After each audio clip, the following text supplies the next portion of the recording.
Hi viewers.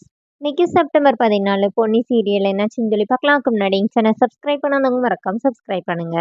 இன்னைக்கு என்ன அப்படின்னு சொல்லி பார்த்தீங்கன்னா, பொன்னி வந்து இங்க ரூம்ல சாப்பிடாம இருக்காங்கல்ல. இப்போ ஜெயா வந்து ரொம்ப கோவமா சத்தியமூர்த்தி கிட்ட வந்து பேசுறாங்க. அது என்ன அவளுக்காக இத்தனை பேர் இந்த வீட்ல சப்போர்ட் பண்றாங்க. அவன் வந்து இவ்வளவு தூரம் தப்பு பண்ணியிருக்கான்னு சொல்லி தெரிஞ்ச பிறகும், நான் யாருக்காண்டி பேசுறேன்னு அவனும் அவளுக்காக சாப்பாடு தட்ட தூக்கிட்டு போறான். அவ சாப்பிட மாட்டேன்னு அசிங்கப்படுத்தி அனுப்பிவிடுறா. அவனும் சாப்பிடாம உட்காந்துருக்கிறான். அவனுக்காண்டி நான் சாப்பிடாம இருக்கிறேன் அப்படின்னு சொல்லிட்டு, எல்லா தப்பும், எல்லா பிரச்சனையும் உங்களால தான். நீங்க மட்டும் அவள வந்து அவனுக்கு கல்யாணம் பண்ணி வைக்காம இருந்திருந்தீங்கன்னா, இந்த இதுவே வந்திருக்காதுன்னோனே, இப்ப சத்தியமூர்த்தி என்ன கேட்கிறாருன்னா, பணத்துக்காக பேராசைப்பட்டு யாரோ சொன்னாங்கன்னு கல்யாணத்த நிப்பாட்டிட்டு போன அவங்க நல்லவிங்க. அவள வந்து அந்த நேரத்துல கல்யாணம் பண்ணி வச்ச நான் இதுவா? அப்படின்னு சொல்லி கேட்கிறாரு. அப்ப ஜெயா என்ன சொல்றாங்கன்னா, எல்லாருமே அவங்களோட சந்ததி வந்து நல்லா செட்டில் ஆகணும்னு தான் நினைப்பாங்க.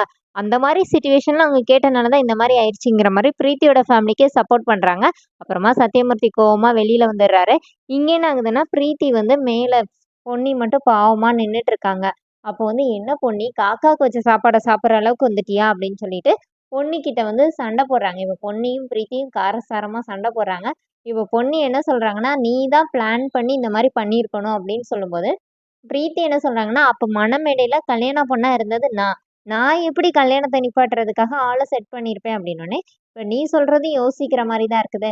ஆனா இதுக்கு பின்னாடி வேற யாரோ இருக்கிறாங்கல்ல, அவங்கள கண்டிப்பா நான் கண்டுபிடிச்சு, அவங்க முகத்திரைய கிழிக்காம விடவே மாட்டேன்." அப்படின்னு சொல்லி இவங்க 2 பேரும் பேசிட்டு இருக்கிறத சுந்தரம் நின்னு கேட்கிறாரு. அப்புறமா பொன்னி போன பிறகு சுந்தரம் வந்து பிரீத்திய ஏத்தி விடுறாரு. இந்த மாரி பொன்னிக்கும் சக்தியும் அவங்க 2 பேரும் ஹஸ்பண்ட் அண்ட் ஒய்ஃபா வாழாட்டியும் அவங்களுக்குள்ள ஒரு நல்ல அந்யோன்யம் இருக்குது. நீ இந்த கேப்ப யூஸ் பண்ணி நீ வந்து சக்திய இது பண்ண பாரு அப்படிங்கிற மாரி பெரிய ஐடியாலாம் குடுக்குறாரு.